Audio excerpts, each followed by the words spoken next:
Siang hari ini kami membahas soal peraturan pemerintah nomor 28 tahun 2024 pemirsa, ini tentang kesehatan yang kemudian membuat banyak pertanyaan dari masyarakat. Salah satunya adalah kenapa harus dibagi-bagi itu yang namanya alat kontrasepsi bagi pelajar begitu ya. Ya, kira-kira seperti apa tanggapan dari masyarakat terkait dengan aturan ini?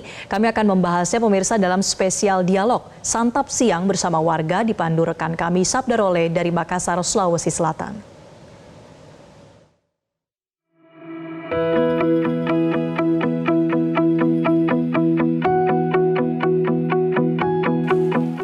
Pasal dalam peraturan pemerintah nomor 28 tahun 2024 yang salah satunya meregulasi penyediaan alat kontrasepsi bagi remaja dinilai bisa memicu tafsir liar jika tak direvisi.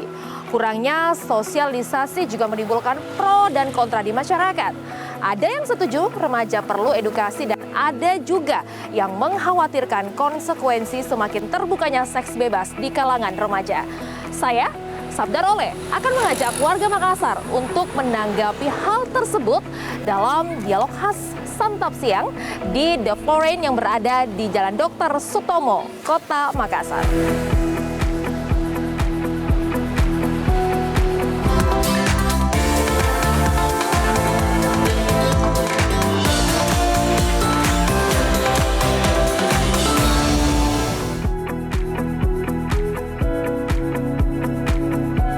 The Foreign adalah kafe yang mengusung konsep social cafe and garden bergaya modern tropis yang terletak di Jalan Dr. Sutomo, Kecamatan Ujung Pandang, Kota Makassar. Konsep yang dihadirkan The Foreign yakni sebagai wadah bagi group of stranger untuk berkumpul dan bersosialisasi dengan suguhan makanan dan minuman yang bisa dinikmati saat sarapan, makan siang, dan makan malam. Kafe yang memiliki tagline Eat to Socialize ini memiliki beragam menu, mulai dari variasi makanan Asia dan Western, aneka minuman termasuk kopi, serta kue dan roti.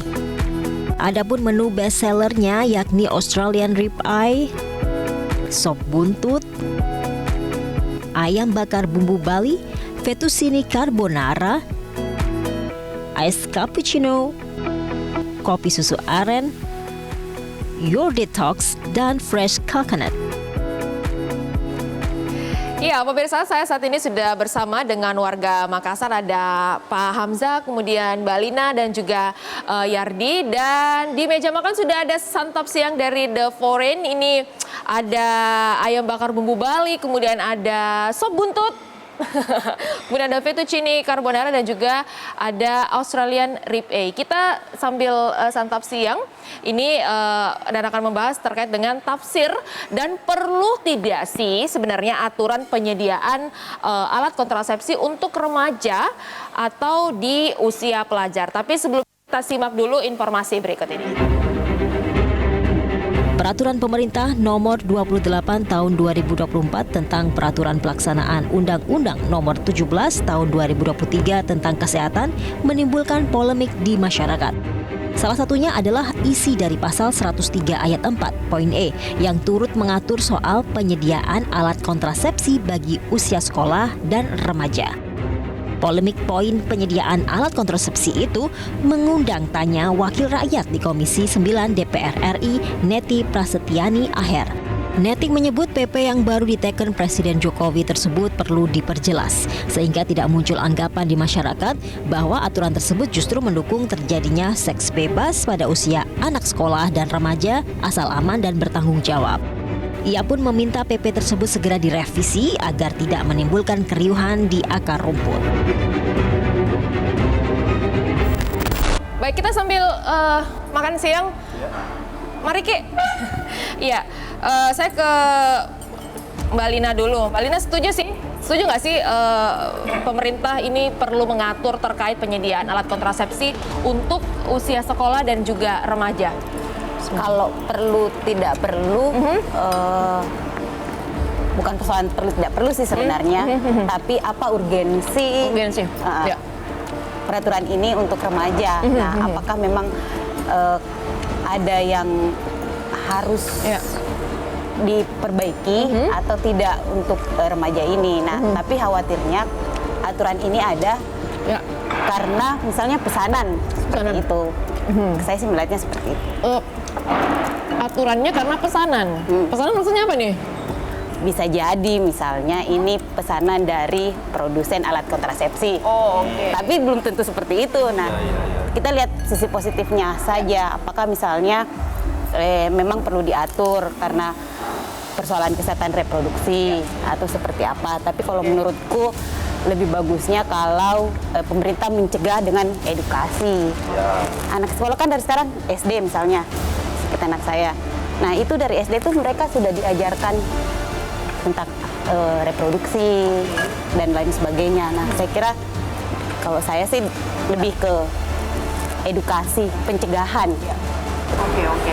Kalau Yardi sendiri setuju tidak sih pemerintah ini perlu mengatur soal penyediaan alat kontrasepsi untuk usia sekolah dan juga remaja? Ya, sebenarnya betul tadi bilang Kalina bahwa ada apa ini kontrasepsi diperkenalkan sejak dini.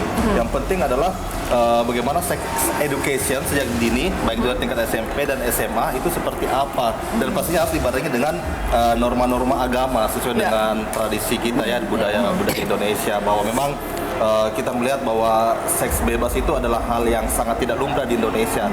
Kak Hamzah, ini bahwa pasal 103 ayat 4 poin ini tertulis penyediaan alat kontrasepsi ini sebenarnya ditujukan untuk usia sekolah dan remaja yang sudah menikah sebenarnya. Bagaimana menurut Anda? Kalau saya kalau tingkat pelajar yang sudah menikah ya, mungkin itu tingkat persennya sangat rendah.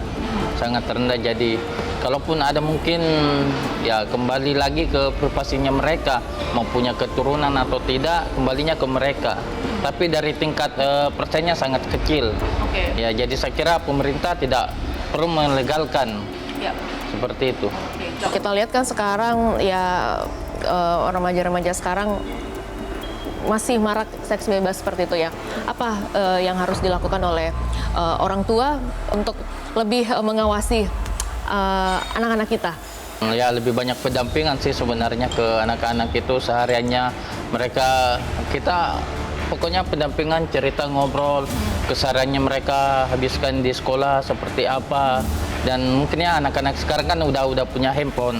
Mungkin itu yang perlu kita kontrol juga dari handphonenya. Jangan sampai dia menonton hal-hal yang tidak wajar seperti itu. Terima kasih Kakak Hamzah, kemudian Mbak Lina dan juga Yardi. Dan terima kasih juga untuk The Foreign. Bagaimana makanannya? Mantap ya, enak banget makanannya. Terima kasih. Ya, jadi memang pemirsa, penyediaan alat kontrasepsi yang menjadi aturan pemerintah ini memang menimbulkan pro dan kontra. Namun aturan penyediaan alat kontrasepsi untuk pelajar ini yang digaungkan oleh pemerintah ini lebih dikaji ulang, utamanya apa dampak positifnya dan apa nantinya dampak negatifnya. Baik, terima kasih. Demikian dari Makassar, Sulawesi Selatan, Sabda Role, Ahmad Safei, Metro TV. Oke, makan lagi yuk.